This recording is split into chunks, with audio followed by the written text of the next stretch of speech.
entender un poco acerca de lo que es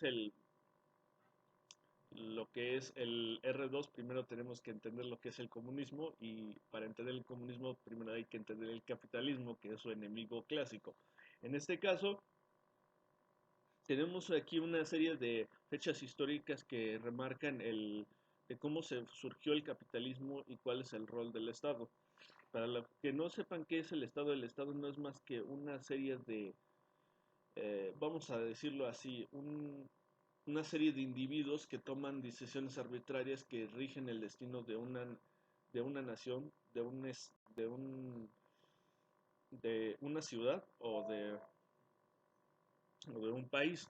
En este caso, para entender este, el Estado también se tiene que entender lo que vino antes del Estado, que era en este caso la economía. El ser humano siempre ha intercambiado bienes y servicios a lo largo de la historia de la humanidad, pero para, la época del Renacimiento se concibe que es la partida doble, que es un concepto de contabilidad, lo que dice que para entender que hay alguien que abona, tiene que haber alguien que acreda para saber que existen ambas partes, que le deben el dinero a la otra. Fue así como los banqueros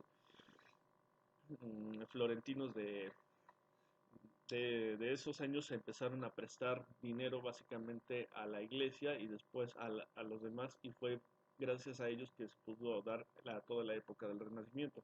Y gracias a esa cuestión de la partida doble empieza a generarse todas estas empresas que al final lo que acaban es en la primera empresa capitalista, que es la Compañía de las Indias Orientales. Lo que se dedicaba era a básicamente vender frutas y verduras dentro de los mismos países, y pues se dedicaban a comerciar y a través de acciones y bonos. Fue así como surge el capitalismo ya como capitalismo. Como lo dije antes, el ser humano siempre ha dedicado a vender y a comprar, pero a vender y a comprar en grandes cantidades no se había logrado hasta el año de 1602, que se puede literalmente eh, comprar y vender a mayor escala. Gracias a eso empiezan a surgir en el siglo que viene, en este caso en el 1700 al 1800, el siglo de las luces y la ilustración. Lo que decía el siglo de las luces es básicamente si podemos usar la ciencia para entender el mundo que nos rodea, en este caso saber, no sé, el movimiento de los planetas y todo ese tipo de cosas, ¿por qué no usamos la razón para mejorar el mundo en el que vivimos a través de cosas como la propiedad privada? Y fue gracias a estos pensadores ilustrados que realmente y pensamientos liberales que empiezan a surgir cosas como el libro de la riqueza de las naciones de Adam Smith, que lo que dice es de que básicamente dos naciones que comercian no se van a la guerra, entre otras cosas que ayudan a fomentar el proceso económico de cualquier país o de cualquier nación, a través de cosas como que la propiedad privada tiene que ser literalmente de la persona que está habitando el subsuelo. Gracias a estas cosas, pues los conservadores de esa época dijeron, no, no puede ser, ¿cómo es posible que seas tan liberal y tan en contra de esta cosa que hemos conservado durante tanto tiempo, de nuestras tradiciones, para poder imponer tus ideas? Y fue gracias a este tipo de cosas que Estados Unidos se independiza de Inglaterra el 4 de julio de 1776. Y lo que hacen ellos es básicamente tener la propiedad privada individual, cosas como, cosas como el subsuelo. Si tú llegabas al subsuelo en Estados Unidos en esa época, era tuyo y el Estado no tenía que poner sus garras sobre lo que era tuyo, y a partir de ahí empieza a generarse todo este capitalismo que ya se había iniciado en 1602 con la Compañía de las Indias Orientales. Después viene la Revolución Francesa y los liberales empiezan a derrocar a toda la burguesía, lo de María Antonieta y todo lo que ya se sabe en este caso. Ahora, hay un punto clave aquí. en el hecho de que en la Revolución Francesa, y como Francia era, al igual que Inglaterra, los únicos países que habían implementado el conservadurismo y lo que querían era pues, conservar el estilo de vida que llevaban, pues se creía que realmente era el único modelo político exitoso o ideología política exitosa que iba a imperar durante todo el resto de la humanidad, cosa que se equivocaron y entonces empieza a llegar los liberales.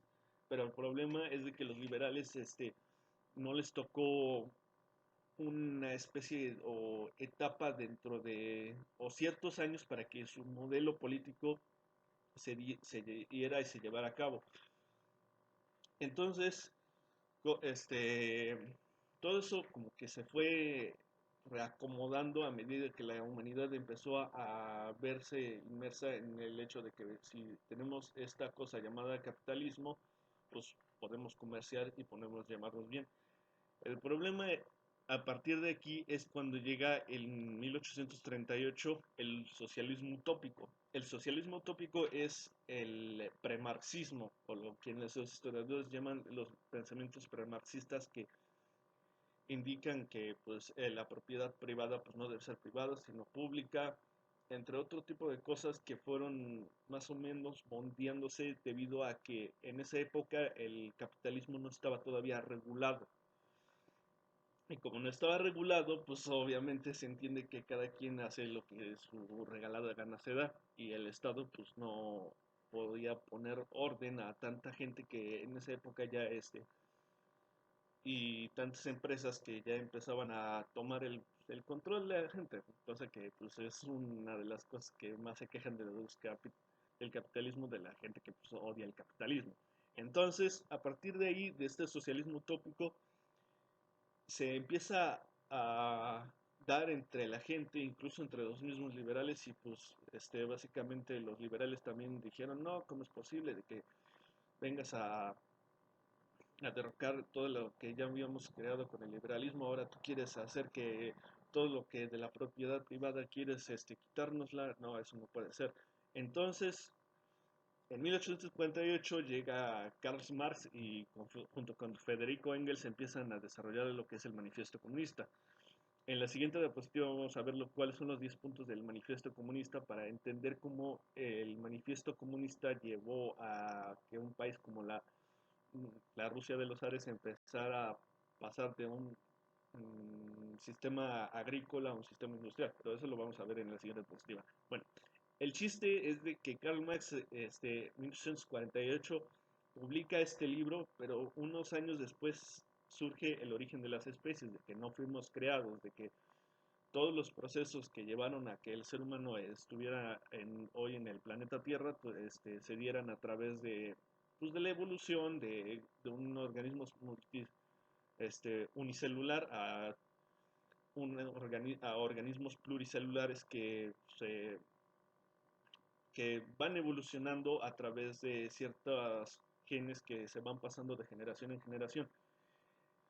Y entonces, a partir de ahí, pues estas ideas se empiezan a moldar a través del siglo XIX y el liberalismo como que lo dejaron ahí abandonado y pues que nadie pretendía de que el liberalismo nos iba a sacar del hoyo en el que estaba la humanidad en ese momento que en ese momento era más que nada pues todos los seres humanos éramos pobres más que hoy. Si hoy por ejemplo, no sé, en Chile hay 7% de pobreza, pues en Chile en esa época apenas se estaba consolidando. ¿Sí me explico? Ah, pero bueno, ese es otro tema. El chiste es de que para 1873 aparece un señor de origen ruso llamado Mikhail Bakunin. Él proponía cosas de que de que el gobierno no debía existir, pero creía cosas como la propiedad privada, a lo que hoy se le conoce como al anarcocapitalismo.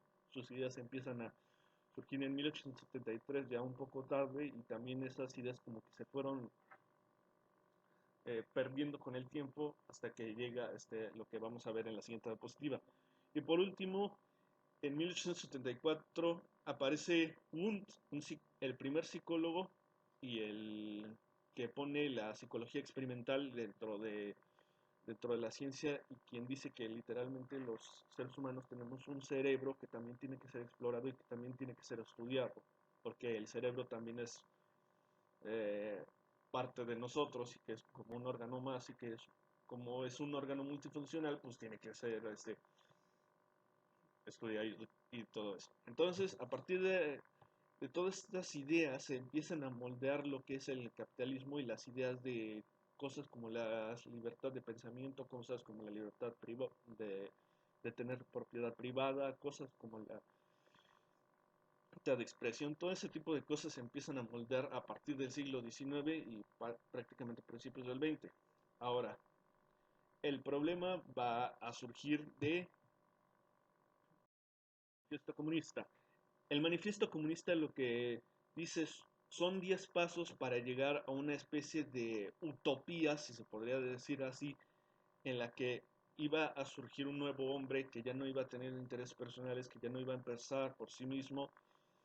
Y pues, Karl Marx nada más lo deja ahí, y pues no hay nada escrito de cómo iba a surgir este nuevo hombre que no iba a pensar por sí mismo, de que no iba a tener propiedad privada, y que pues eh, que al fin último se supone que iba a haber, ya no iba a haber dinero. Eso lo vamos a ver en la siguiente diapositiva. Pero el manifiesto comunista lo que te dice son 10 pasos para llegar primero del socialismo al comunismo. En el primer paso, pues dice, hay que abolir la propiedad privada. El segundo son los impuestos progresivos. O sea, en los impuestos progresivos lo que se refiere es básicamente es achacarle o al quien más hace para que pues todos vivamos bien. El tercero es quitar herencias.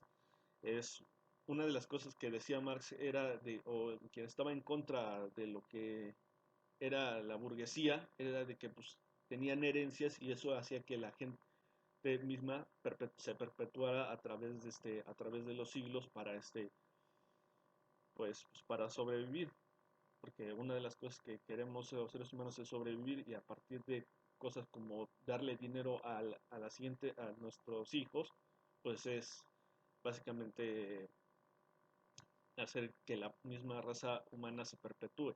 Pero volviendo al tema. Ahora, la siguiente es confiscar a los emergentes. Cualquier inmigrante, cualquier gente de otro país no podía venir a un gobierno comunista a hacer un negocio, porque pues, iba a ser confiscado. ¿Se me explico? La siguiente es la centralización del crédito. Solo te puedes endeudar con el Estado. Como el Estado controla toda la economía, pues se supone que con lo único que te puedes endeudar es con él. No con nadie más, con alguien externo, nada. Por eso es que no podía existir la banca privada, porque literalmente lo que iba a generar era de que todos quisieran más dinero. ¿Sí me explico? La centralización de los medios de comunicación y transporte. Lo que pretendía el manifiesto comunista es de que el Estado tuviera control acerca de todo lo que supiera, las materias que iban a transportar, las materias que se iban a llevar de un lado a otro dentro del mismo país, etcétera. La expansión de las empresas estatales. La expansión de las empresas estatales es de que solo el Estado puede controlarlo todo, y como las empresas estatales pues nada más lo que hacen es básicamente vampirizan a la misma gente, porque me estás dando algo de lo que se supone que yo tendría derecho. Pero bueno, la distribución igualitaria del trabajo, de que cualquiera pudiera tener el mismo, el mismo trabajo para poder literalmente pues desarrollar ese fin último, que pues es básicamente el comunismo. Combinar la agricultura con las industrias manufactureras. Aquí lo que se refiere es básicamente pues sí, eso, combinar el trabajo de campo con las industrias que no pueden crear, que no tienen la maquinaria para convertir a partir de ciertos materiales uno nuevo a partir de esos primeros. Y por último, la educación gratis con producción industrial. Aquí, a partir de lo que decía Owen en la diapositiva pasada, o el owenismo del 1838, el socialismo utópico era de que también tenía que haber educación gratis. Por lo general, todos los 10 pasos fueron básicamente cosas que también fueron llevando otros pensadores hasta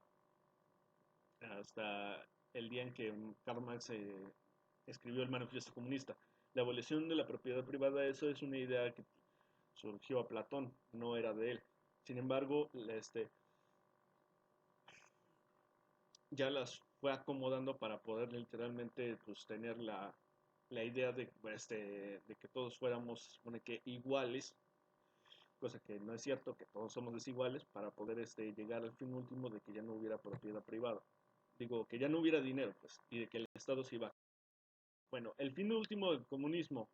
¿Cuál era el fin último del comunismo? Pues las predicciones de Marx, que ninguna se cumplió. La concentración del capital. Marx decía de que literalmente de que se iban a ir perpetuando las esferas altas del poder si no se le ponía un alto a esas esferas altas del poder. ¿Sí me explico?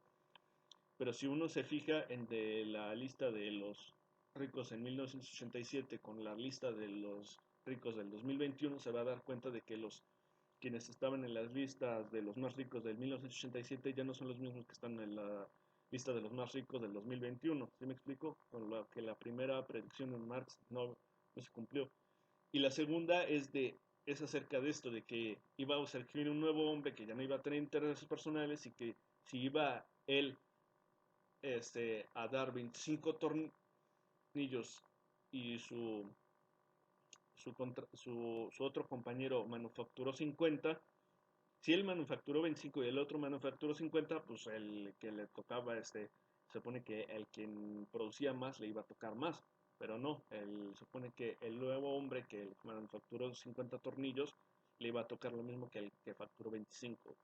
Eso es lo que se refiere a que se supone que ya no iba a haber este nuevo hombre, que ya no iba a tener intereses personales. Lo siguiente es que ya no iba a haber impuestos. Se supone que a través de la idea del gran almacén de Karl Marx, de que todos íbamos a tomar de ese gran almacén cosas, pues ya se supone que ya no iba a haber forma de que el Estado perpetuara que se le dieran impuestos al mismo Estado porque el Estado iba a ser autosustentable, cosa que tampoco se cumplió. Todos pagamos impuestos de alguna u otra forma para mantener el Estado, pero eso vamos a verlo a medida que les vaya platicando acerca de por qué sí, también existe el Estado.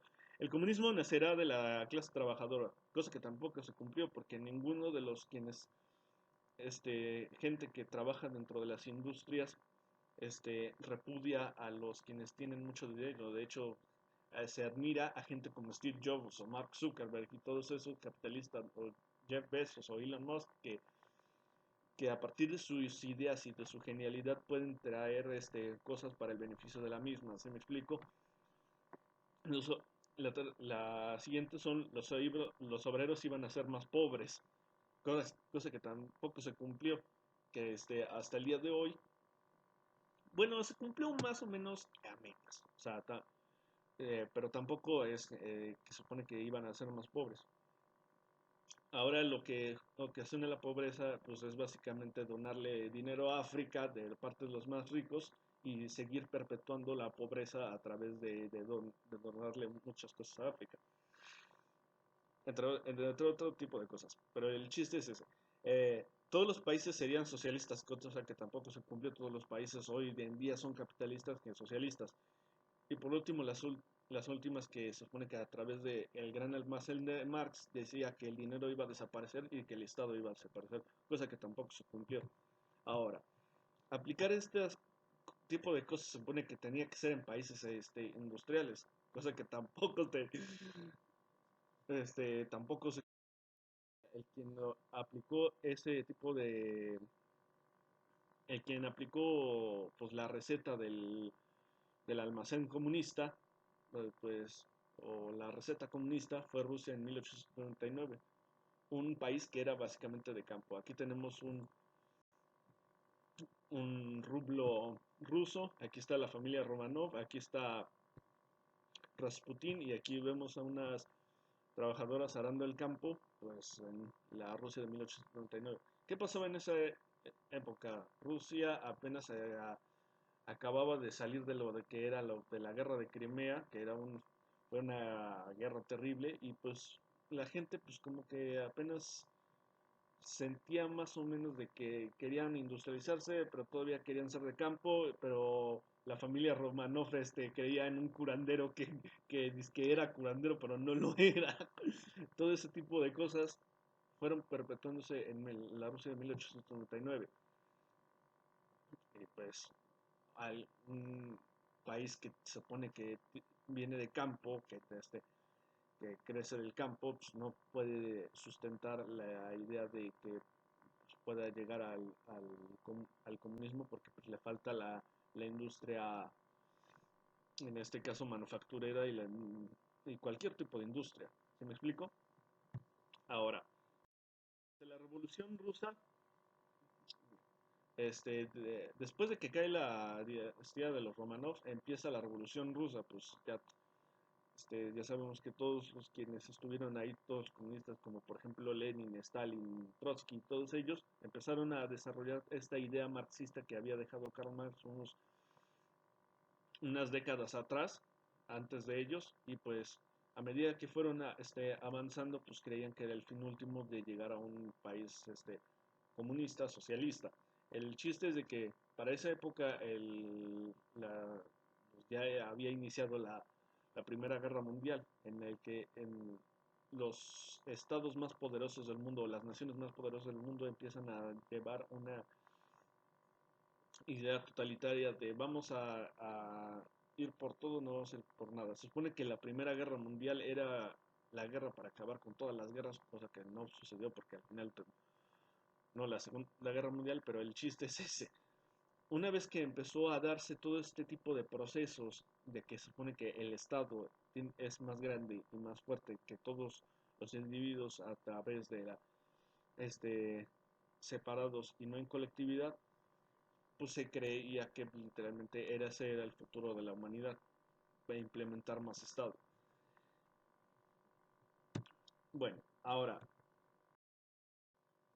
¿qué pasa con la URSS? La URSS no es más que la Unión de Repúblicas Socialistas Soviéticas, está en el nombre. De hecho, los países que son involucrados son Rusia, Kazajistán, Ucrania, Tayikistán, Uzbekistán, Armenia, Azerbaiyán, Kirguistán, Bielorrusia, Estonia, Latvia, Moldavia, Georgia, Ucrania y Turkmenistán.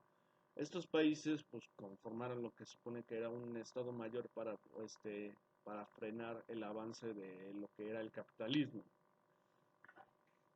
Ahora, si se supone que los estados que iban a ser, se supone que el estado iba a desaparecer, ¿cómo es posible de que cosas como de que tengan que literalmente el estado que era Rusia, que comandaba pues la revolución, tendría que alimentarse de todos esos estados para poder sobrevivir? Es un poco, más que nada, no contradictorio, sino de una incongruencia que pues, no se entiende. ¿Sí me explico? Todos estos estados conformaron la URSS, en la que supone que cada estado era independiente, pero sin embargo al final todos estaban en un fin último que era para detener en este caso el capitalismo. Bueno, ¿y quién llevó la URSS a su máxima expresión o quién fue el autor de, de todo lo que surgió en la Unión Soviética dentro de 1922 a 1953? Fue Stalin. Stalin básicamente era un personaje que ni siquiera nació en Rusia, sino en Georgia a principios del siglo XX, sí, sino un poquito antes que del siglo XIX. El caso es de que Stalin pues, básicamente era una persona normal como tú y yo, básicamente sacaba buenas notas en el colegio y pues también tenía ciertas carencias o ciertas debilidades que lo hicieron el hombre que es. Por ejemplo, él sufrió mucho de viruela. De hecho, en las fotos en las que lo vemos, pues no se ve literalmente las marcas de la viruela, pero sin embargo, si uno hace una a su cara, se va a dar cuenta literalmente de todas las marcas que tiene y todos los rasguños que se le provocó y que le dejaron profundas cicatrices de hecho de la persona que lo marcó para de por vida. Bueno, entre todas las cosas que hizo Stalin, aquí están las más relevantes. Mandó matar a Trotsky cuando ya no le fue útil para la revolución y para el desarrollo de la revolución bolchevique. Después empezó el proceso de la industrialización que trajo cosas como los tanques, los aviones, las aeronaves, obviamente los cohetes y pues todos los avances tecnológicos que hubo en la Unión Soviética de 1922 a 1953. Después hubo un derrocamiento hacia los nazis. Recordemos que también hubo un odio entre Stalin a Hitler y Hitler a Stalin, pero Stalin también tenía cosas eh, como conquistar Finlandia. De hecho, la invadió debido a que también hubo el famoso pacto de no agresión que hizo que Stalin tomara Finlandia por cuernos. De hecho, pues, se supone que en el pacto también Stalin también tenía derecho a alguna especie de parte del pastel. De hecho, por sus prácticas intervencionistas y de su intervencionismo de Estado.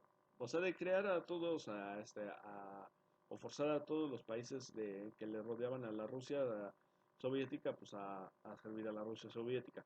Bueno, en la creación de los gulags o los campos forzados de trabajo, si no cooperabas o no querías trabajar, pues te mandaban literalmente a que trabajaras en los campos forzados de trabajo donde podías perder los dientes, donde literalmente te la pasabas mal, no tenías hambre, no tenías derechos individuales, no tenías derecho a nada. Pues se estima de que entre 400 millones de personas hasta 1.000 millones de personas murieron dentro de los campos forzados de trabajo. No se sabe muy bien el dato porque no hay cifras oficiales y esto básicamente es una invención mía o se cree que literalmente esas fueron las cifras oficiales, pero pues, no se sabe. El, Trajo consigo la Guerra Fría porque como los planes de capitalismo y el comunismo tenían la intención de hacer que más países se unieran a sus respectivas causas, pues eso ocasionó la Guerra Fría. Como ya dije, la invasión a Finlandia y también apresuró la investigación de la bomba atómica rusa para poder tener el control, obviamente, pues, de todos los países que tuviera a su paso. Y por último, expandió la influencia de la URSS en los países satélites que no estaban afiliados a la URSS, pero pues eran los famosos estados títeres, que eran pues básicamente Polonia, la República Democrática Alemana y pues los demás otros países que conformaban el o la cortina de hierro. Ahora, quiero dejar un punto claro aquí. ¿Cuál es la diferencia entre las empresas estatales y las empresas privadas? Bueno, pues las empresas estatales básicamente se financian a través del Estado, güey. Y pues es un acto de vampirización muy perverso por el simple hecho de que como me estás quitando lo que por derecho es mío para dártelo y aparte pues es algo completamente muy extraño que una empresa tenga el control acerca de cosas como por ejemplo el agua, el petróleo, las tierras para explotarlas a su beneficio. ¿Sí me explico? Y esto es algo que sufren tanto los países capitalistas como los países socialistas. El chiste es de que la empresa estatal se financia a través de impuestos, pero sin embargo nos está vendiendo algo que se supone que por derechos es de nosotros, pero se la jalan, como dirían vulgarmente, para venderlos la idea de que pues, eso es de nosotros. Ahora, las empresas privadas se financian a través de dinero que viene de inversionistas. Al final todo esto sale del sector privado, porque debido a lo que ya les había explicado como el del dinero y de cómo, bueno, no del dinero, sino de cómo surge el capitalismo, los primeros banqueros lo que hacían era básicamente prestar oro, pero era realmente un problema porque pues, nunca recuperaban el oro que prestaban. ¿Sí me explico?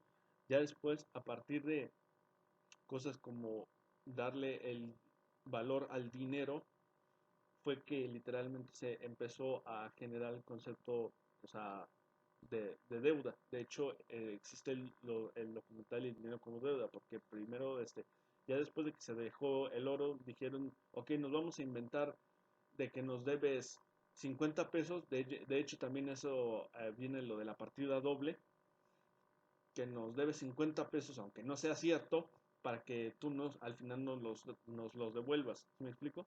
Y a partir de ahí surgen también los conceptos de deuda pública y de deuda privada. La,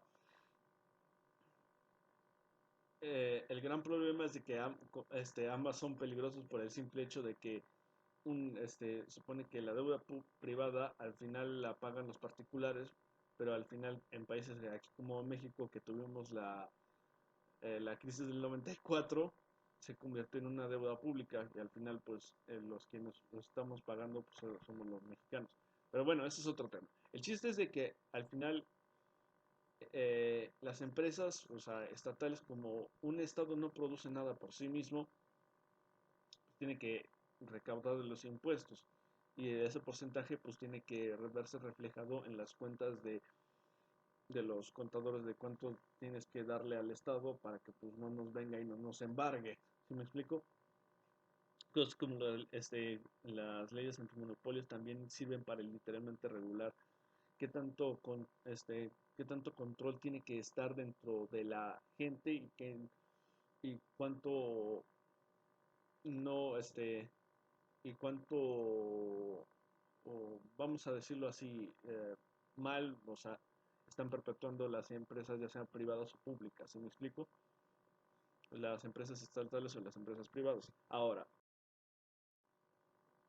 lo que surgió a partir de la Unión Soviética, pues básicamente era a partir de que el Estado como controlaba todo y como se supone que el Estado lo controla todo, pues surgieron las despachos o los buros de investigación y la OKB es uno de los primeros, de hecho el primer espacio, bueno, el primer espacio y el primer despacho que se dedicó literalmente a la creación de cohetes a partir de Sergei Korolev, que ya lo hablamos en los videos anteriores. Y a partir de ese despacho, pues a medida que iba avanzando, pues el Estado como financia todo incluso hasta la ciencia dentro de la Unión Soviética, pues fue dándole dinero a medida que veía que los resultados empezaban a ser fructíferos y que estaban beneficiando realmente al país.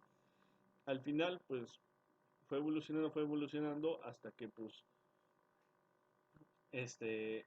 ya muchos años después ya la OKB, que están sus siglas en ruso, este, no me quiero errar con la pronunciación, así que lo vamos a dejar como OKB, se convirtió en Energía, que es la empresa ya privada que cotiza en la bolsa y que literalmente, a pesar de que también tiene una financiación a través del Estado, ya se podría decir que es en privada, entre comillas, en la que pues, ya literalmente puedes llegar con acciones y bonos y ya literalmente le das dinero para que pues, la empresa que crea los cohetes pues, sea productiva y pueda dar los resultados que da.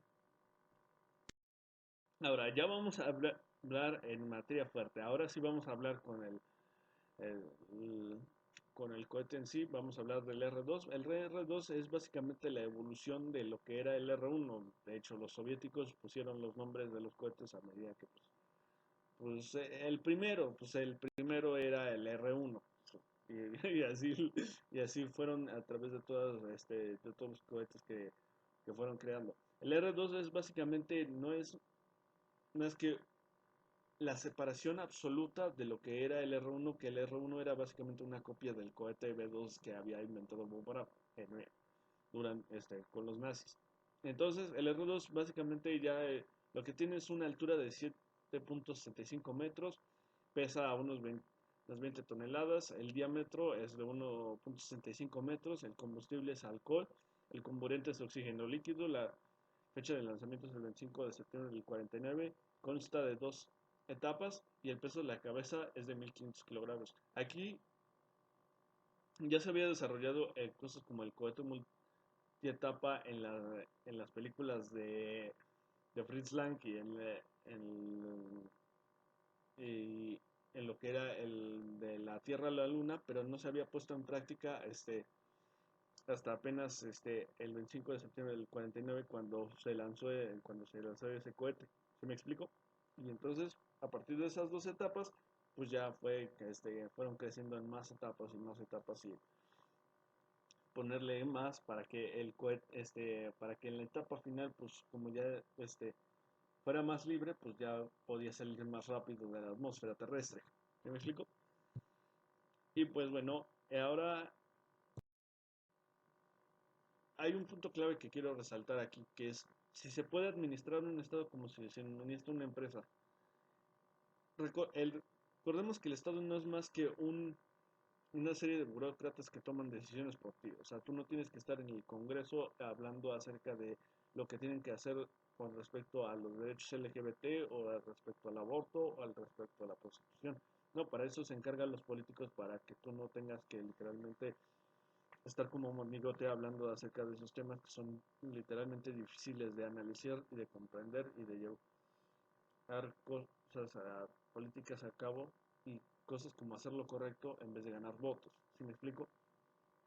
Es por eso que un Estado no produce nada. El Estado mexicano, en este caso yo vivo en México, eh, no produce por el simple hecho de que de que como ellos están debatiendo ideas, pues alguien les tiene que pagar para que debatan esas ideas.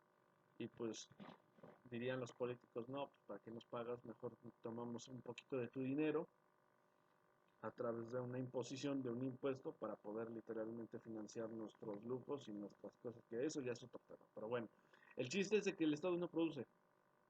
Y como el Estado no produce, pues tiene que literalmente acomodar las ideas de miles de millones de personas que están en una ciudad hacia el fin último, que pues es el proyecto que está dentro de la Constitución, que marca la pauta para seguir el juego y para que todos nos llevamos bien. ¿Sí me explico? Mientras que una empresa o negocio sí produce. En este caso, en un negocio, tú estás arriesgando tu capital, eres emprendedor y literalmente tienes una idea que puede funcionar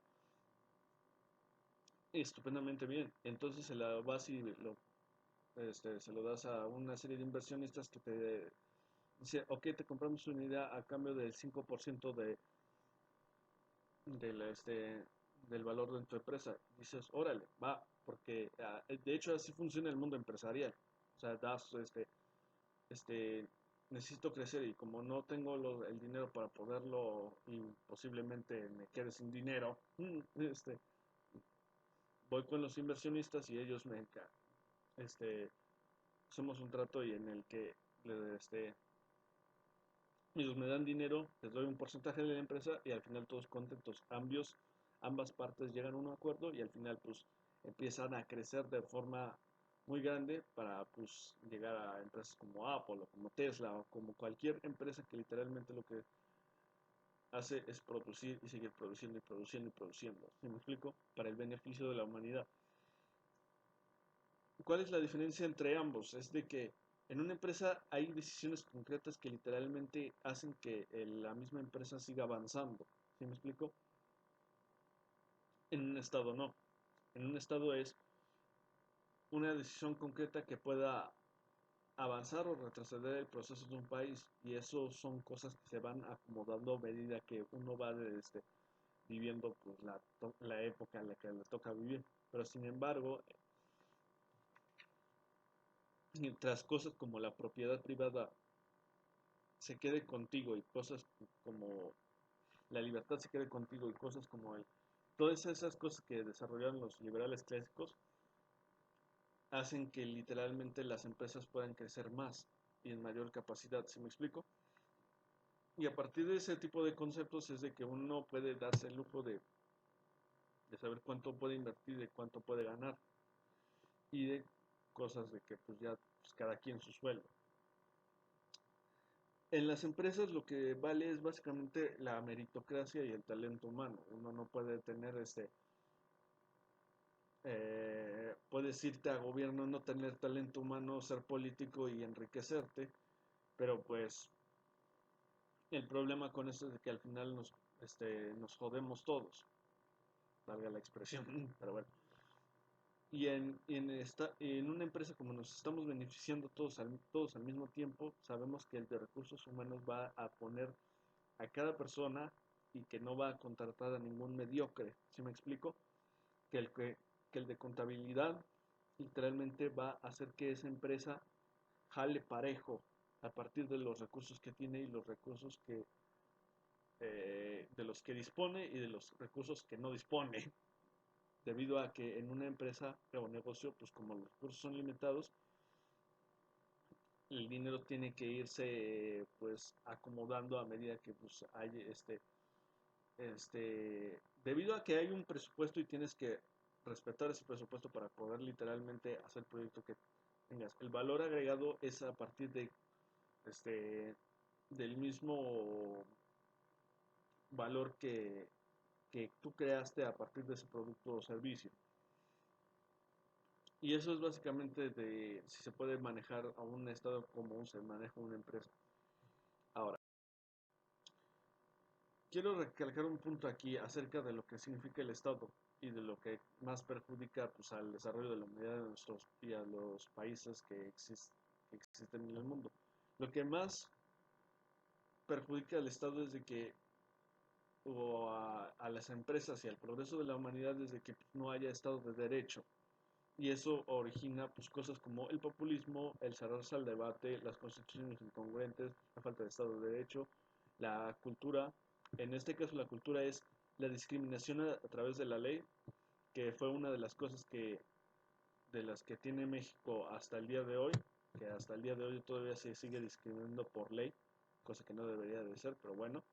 Y el sistema de castas, por ejemplo, en la India el sistema de castas es más antiguo que el idioma, que el sánscrito, que ese idioma es más antiguo que el latín y el griego, pues ya se imaginará uno de que han tratado de quitarlo y tratado de quitarlo y no pueden, y no pueden, y no pueden, y no pueden, y no pueden. Y pues esas cosas pues todavía se siguen viendo hasta el día de hoy. Enviarle enormes donaciones al continente africano. Esta es la que también uno pensaría de que pues como todos venimos de África, pues sentimos que le debemos algo al continente africano, cosa que no es cierto. Hoy en la humanidad es tan dispersa y tan diversa que pensar que los ricos tienen que encargarse de los problemas que le compete a África y para sacarla de la pobreza no ha ayudado en nada y de hecho todavía se le sigue dando enormes cantidades de dinero al continente africano y pues lo único que están haciendo es perpetuar el negocio de la pobreza. ¿Se me explico? Otra de las cosas es la religión es lo que nos hace más pobres. Uno ve el catolicismo y literalmente se entiende de literalmente que hace, perpetúa la pobreza como si la pobreza fuera una virtud. Y lo que realmente es virtuoso es la actitud humana, la actitud que tienes ante la vida y la forma en cómo tú te desenvuelves ante ella a través de lo que piensas, lo que haces y lo que sientes. ¿Sí me explico? Y cosas como creer que la meritocracia es un mito. Hay mucha gente que literalmente cree que literalmente la meritocracia es un mito. Y sí, no voy a decir que la meritocracia es un mito, claro, cuando lo es. O sea, la meritocracia existe a través y para medirla, pues es a través de lo que haces, lo que dices, lo que piensas y lo que sientes. Pero sin embargo, sí es un mito por el simple hecho de que los países no pueden progresar debido a las otras cosas de las que ya hablé anteriormente, por ejemplo, el populismo, cerrarse el debate, la cultura, la religión, y pues eso perpetúa, y la discriminación a través de la ley, perpetúa que literalmente se crea que literalmente la meritocracia es un mito, ¿me explico? Y el rol del Estado, más que darnos cosas que no tenemos, a las que yo personalmente, yo no creo que literalmente tenga el derecho de merecer nada más por ser mexicano, como la educación o la salud,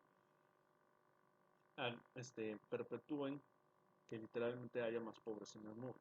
¿Sí me explico? Culpar a la inmigración, pues, siempre va a haber gente que culpe a la inmigración de todo. Lo hemos hecho desde casi toda la historia de la humanidad y nada más hay, para ese tipo de personas que culpan en la inmigración, lo más recomendable es evitarlas. ¿Me explico? Y cosas, las últimas es no buscar soluciones a problemas complejos y la última, aumentar el salario mínimo.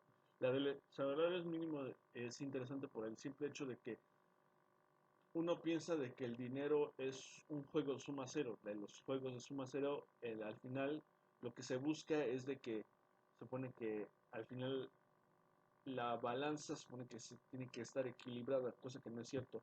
El, y eso es a lo que llega a darse cosas como el populismo y a cerrarse el debate. Y a lo que se refiere es de que el dinero no es un juego de suma cero, es un juego de suma uno más, por el simple hecho de que tú estás aportando algo más dentro de ese papel que literalmente no, como si no aporte, creyendo que no aportando nada vas a darle algo más a la sociedad, cosa que es cerrada, ¿sí me explico? Y la otra es no buscar soluciones a problemas complejos. Esto es también de base de casi toda la historia de la humanidad. Y para resolver eso, pues también es básicamente entender de que lo que el ser humano está en un proceso constante de evolución y a partir de ese proceso constante de evolución es la que podemos darle soluciones a problemas complejos. Y es algo natural pensar de que hoy estamos peor que eso hay que quitárnoslo de la cabeza. ¿Se me explico? Y pues a lo que quiero llegar con todo esto es de que hay que la humanidad siempre, a medida que está en constante evolución, se puede dar el lujo de encontrar soluciones a medida que va avanzando. Siempre hemos encontrado las soluciones, siempre lo hemos hecho, solo no hay que perder la fe. ¿Se me explico? Y bueno, pues ya por último, pues hay que aclarar que pues, estas cosas son las que más perjudican el desarrollo de la humanidad de los países. Y ya por último, para ya acabar, porque esto que parece que ya me eché más de media hora de video, el próximo episodio voy a hablar del Vanguard, del R7 y del Explorer 1, que son los cohetes. El primero es el intento de los militares de Estados Unidos para poder lanzar el primer satélite, el segundo satélite artificial después de que el R7 haya lanzado el primer satélite artificial de la Tierra con el Sputnik 1 y por el último el Explorer 1 que es el intento de Von Braun para ya poder sacar el cohete en este caso de llevar el segundo satélite artificial de la Tierra al espacio. Pues bueno, eso ha sido todo. Si les ha gustado, ya saben que le pueden dar like, compartan el video si les gustó, si aprendieron algo, si creen que literalmente este material les puede servir para cualquier proyecto o cualquier idea que se les vaya a ocurrir a medida que vayamos avanzando como humanidad. Bueno, esto es Cohetes Brunelleschi, yo soy Fernando, nos estamos viendo en el próximo video. Bye.